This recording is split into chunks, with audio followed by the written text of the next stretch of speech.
আমি আশ্চর্য হয়ে যাই যখন কোনো মুসলমানের বক্তব্য শুনি, যে বক্তব্যগুলো কোরআন হাদিসের রীতিমতো অপমান, রীতিমতো অপমান।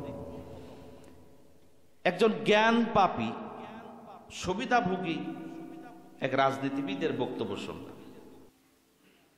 উনি বলতেছেন, ওনার বক্তব্য যে স্পষ্ট বক্তব্য, ইসলাম দিয়ে রাজনীতি এটা হলো ধর্ম ব্যবসা। চিন্তা করছি, ইসলাম দিয়ে রাজনীতি এটা ধর্ম ব্যবসা।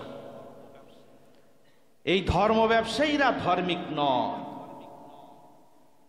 আর বক্তব্যটা শুনতে কিন্তু ভালো লাগে। ইসলাম দিয়ে রাজনীতি ধর্ম ব্যবসা, ধর্ম ব্যবসা, ধর্ম ব্যবসায়ীরা ধার্মিক নয়। আরে বাবা রে, আমি বুঝলাম না, একটা হিন্দু যদি এই কথা বলে তাহলে মেনে নেওয়া যায়। হিন্দু বলুক, খ্রিস্টান বলুক, একজন মুসলমান কেমনে এই কথা বলে? ইসলাম কি? ইসলাম কি? যে ইসলামে আমার অর্থনীতির কোনো সমাধান নেই, যে ইসলামে আমি মারামারি করলে মীমাংসা কেমনে তার সমাধান নেই, যে ইসলামে আমি ব্যাংক চালাবো কিভাবে তা নাই, যে ইসলামে আমি যুদ্ধ করব কিভাবে তার সমাধান নাই, যে ইসলামে আমি বয়েল বাচ্চা চালাবো কেমনে সে সমাধান নাই, যে ইসলামে আমি দেশ চালাবো কিভাবে তার সমাধান নাই, ও ইসলাম আমার দরকার কি? ও ইসলাম আমার কি দরকার? মুসলমান হয়ে কলেমা পড়েছে ঠিক, কিন্তু ইসলাম বুঝে। আবার তার বক্তব্যের বাকি অংশ যে ধর্ম ব্যবসা করা যাবে না, ধর্ম ব্যবসা করা যাবে না, আল্লাহ এবং তার রাসূলুল্লাহর আনুগত্য করতে হবে। ভালো কথা তো, আল্লাহ এবং তার রাসূলুল্লাহর আনুগত্য করতে হবে, তো ভালো কথা। এবং রাসূল সাল্লাল্লাহু আলাইহি ওয়াসাল্লাম আল্লাহ তাআলা বলেছেন ধর্ম নিয়ে বাড়াবাড়ি করো না। এটা তার বক্তব্য কোট করছে। আচ্ছা, ভালো কথা, ধর্ম নিয়ে রাজনীতি করা ধর্ম ব্যবসা, আল্লাহ এবং তার রাসূলুল্লাহর আনুগত্য করতে হবে। এরপরে ধর্ম নিয়ে বাড়াবাড়ি করা যাবে না। কথাগুলো তো সব ভালো, সরল মনে কথাগুলো খুব ভালো। তা আল্লাহ এবং তার রাসূলুল্লাহর আনুগত্য করতে হবে, এটা তো আল্লাহরই কথা, কোরআনেরই কথা। তা আল্লাহ এবং তার রাসূল যেটা করতে বলেছেন করেছেন, সেইটা তো তুমি নিজে বলতেছো, তুমি করো না কেন? নবী করিম সাল্লাল্লাহু আলাইহি ওয়াসাল্লাম ধর্ম দিয়ে রাষ্ট্র চালায়েছেন না চালাননি? ধর্ম দিয়ে তো রাষ্ট্র, আর রাসূলুল্লাহর দায়িত্বই তো আল্লাহ তাআলা দিয়েছেন যে ধর্ম দিয়েই রাষ্ট্র চালাও। সূরা সফের, আমি কিন্তু এক চোখা কথা কখনো বলি না, আমি দলিল দিচ্ছি, আপনি মিলাবেন। আমি এক চোখা নীতিতে পছন্দ করি না, যে আমি যেটা ভালোবাসি ঘুরুই ফিরুই সে জায়গায় নিয়ে গেলাম, এ নীতিতে আমি কখনো বিশ্বাসী না। সূরা সফ 9 নম্বর আয়াত, আল্লাহ তাআলা কি বলছেন দেখেন। নবী করিম সাল্লাল্লাহু আলাইহি ওয়াসাল্লামকে আল্লাহ তাআলা কি দায়িত্ব দিলেন?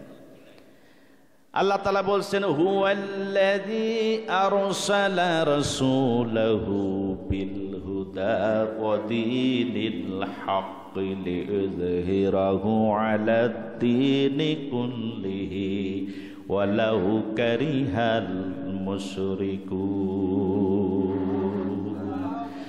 আল্লাহ পাক বলেন, আমি আমার রাসূলকে দ্বীনি হক সত্যের দায়িত্ব দিয়ে জমিনের উপরে পাঠিয়েছি। জমিন হলো আমার জমিনের উপরে সকল দ্বীনের উপরে ইসলামকে বিজয়ী করবা, তাই সুবহানাল্লাহ। তাই মুশরিকদের কলিজায় যত জ্বলুক না কেন, ওয়ালাউ কারিহাল মুশরিকুন, মুশরিকদের অন্তর জ্বালা যতই হোক না কেন, তাহলে নবী করিম সাল্লাল্লাহু আলাইহি ওয়াসাল্লামের দায়িত্বই হলো যে জমিন আল্লাহর আইন অনুযায়ী জমিন চালাবার জন্য নবীকে দায়িত্ব দিয়েছেন। তুমি নিজেই বলতেছো আল্লাহ এবং রাসূলের আনুগত্য করতে হবে। তা আল্লাহর রাসূলের যদি তুমি আনুগত্য করতে চাও, তাহলে রাসূল ধর্ম দিয়ে রাষ্ট্র চালাইছে, তোমারও তো ধর্ম দিয়ে রাষ্ট্র চালাতে হবে। তাহলে তুমি ধর্ম দিয়ে রাষ্ট্র চালানো, রাজনীতি করতে গেলেই যদি বলো ধর্ম ব্যবসা, তাহলে তো তুমি হয় মুসলমান নয় নাই মুনাফিক। মুসলমান হয়ে এই কথা কেন বলো? এই নীতিতে যারাই বিশ্বাসী তারা কিন্তু মুসলমান নয়।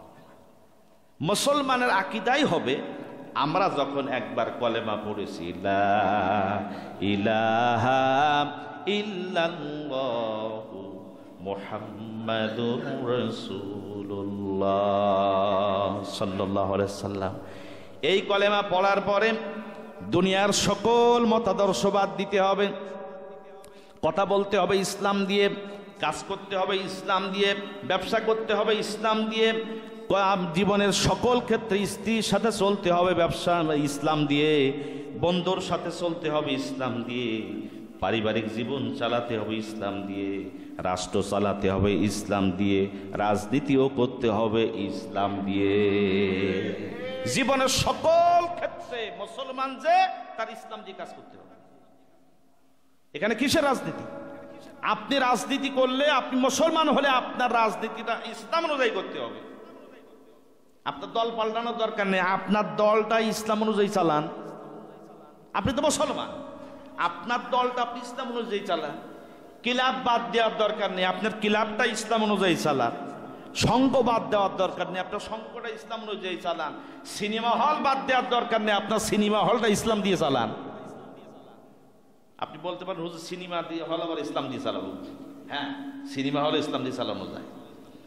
ইসলামী নাটক দিয়ে আপনি সিনেমা হল চালান, ইসলামী সঙ্গীত দিয়ে ইসলাম সিনেমা হল চালান। তার মানে আপনার পজিশন আপনার চেঞ্জ করতে হবে না, আপনার নীতিটা চেঞ্জ করে। আর এই নীতিটা চেঞ্জ করতে পারছেন না, আপনি গুনার উপরে আছেন, আবার ফতোয়া দিচ্ছেন যে রাজনীতি ধর্ম অনুযায়ী রাজনীতি করলে সেটা নাকি ধর্ম ব্যবসা। আপনার তওবা করা উচিত, তা না হলে মুসলমানিত্ব থাকবে না। মানতে পারেন না একরকম, আবার ফতোয়াবাজি করেন এটা আর একরকম। নামাজ পড়তে পারেন না একরকম, আবার নামাজ যারা পড়ে তাদেরকে টিটকেলি করেন, এটা কিন্তু আর এটা বিদ্রোহ। শুনে রাখো, আল্লাহর কাছে ইসলাম ছাড়া আল্লাহ কোনো কিছুকে গ্রহণ করবেন না। রাজনৈতিক দৃষ্টিকোণ দিয়ে শুনবেন না কথা, আখেরাতের দৃষ্টিকোণ দিয়ে শোনেন। ইসলাম ছাড়া আল্লাহ কোনো কিছুকে গ্রহণ করবেন না। সূরা ইমরান 85 নম্বরে আল্লাহ তাআলা বলেন, ওয়ামান ইয়াবতাগি গায়রাল ইসলামি দীনান ফালাই ইকবালা মিনহু ওয়া হুয়া ফিল আখিরাতি মিনাল খাসিরিন। আল্লাহ তাআলা বলেন, ইসলাম বাদ দিয়ে অন্য যত দিন মতবাদ, অন্য যত পদ্ধতি আমি একটাও গ্রহণ করব না, আর আখেরাতে হবে তারা ক্ষতিগ্রস্তদের মধ্যে শামিল। নাউযুবিল্লাহ। কোরআন শরীফ বাড়ি যায় বের করবেন, সূরা ইমরান 85 নম্বর আয়াত। তাহলে আপনি একজন মুসলমান হয়ে এত বড় একটা গুনাহ, এই গুনার উপরে আপনি টিকিয়ে আছেন, আবার ফতোয়াবাজি করতেছেন। আপনার নফসটা পবিত্র হয়নি বলেই আপনার মুখ দ্বারা এই কথাগুলো বের হয়। নফসকে পবিত্র করুন, এই গুনাহ থেকে বেঁচে থাকুন। হঠাৎ করে গুনাহ হয়ে গেল, তওবা করলেন, মাপ পাবেন। কিন্তু জেনে বুঝে আপনি একটা গুনার পরে টিকিয়ে আছেন, আপনি কিন্তু আপনার নফস পবিত্র হবে না, আপনি কখনো কিন্তু গুনাহ মুক্ত হতে পারবেন না। আমার ভয় লাগে, সত্যিকার অর্থে আমার ভয় লাগে এবং করুণা হয়। নিজে জাহান্নামে যাচ্ছি, আরো 10 জনকে ডেকে নিয়ে যাচ্ছি। আরে আল্লাহ বলেছেন, উদু ইলা সাবিলি রব্বিকা বিল হিকমা, আমার দিকে ডাকো মানুষদেরকে হিকমত বুদ্ধি সহকারে। আর মুসলমান হয়ে মানুষেরা ডেকে নিয়ে যায় বিভিন্ন নেতার দিকে, বিভিন্ন দলের দিকে। আহা, তোমার ডাকটা হতে হবে আল্লাহ রসুলের দিকে। তুমি মুসলমান হয়ে আর একজনের ডাকে নিয়ে তুমি একজন ব্যক্তির মতের দিকে যাও কেমন? এটা কেমনে যাও? আর মানুষের সাড়াও দেয়, কেন দেবেন? মুসলমানের একটা আকীদা থাকতে হবে, ইসলাম আছে যেখানে আমরা থাকবো সেখানে। ইসলাম যেখানে নাই, সে আমার বাপ ডাকলেও আমি যাব না, আমার দাদা ডাকলেও যাব না, আমার দল ডাকলেও যাব না। স্পষ্ট কথা হবে, ইসলাম নিয়ে আসো, আমি আসি, তা যে নিয়ে আসবে তার কাছে যাব। এই আদর্শ যদি আপনার না থাকে তাহলে আপনার আত্মা পবিত্র আত্মা না, নফস পবিত্র হয়নি।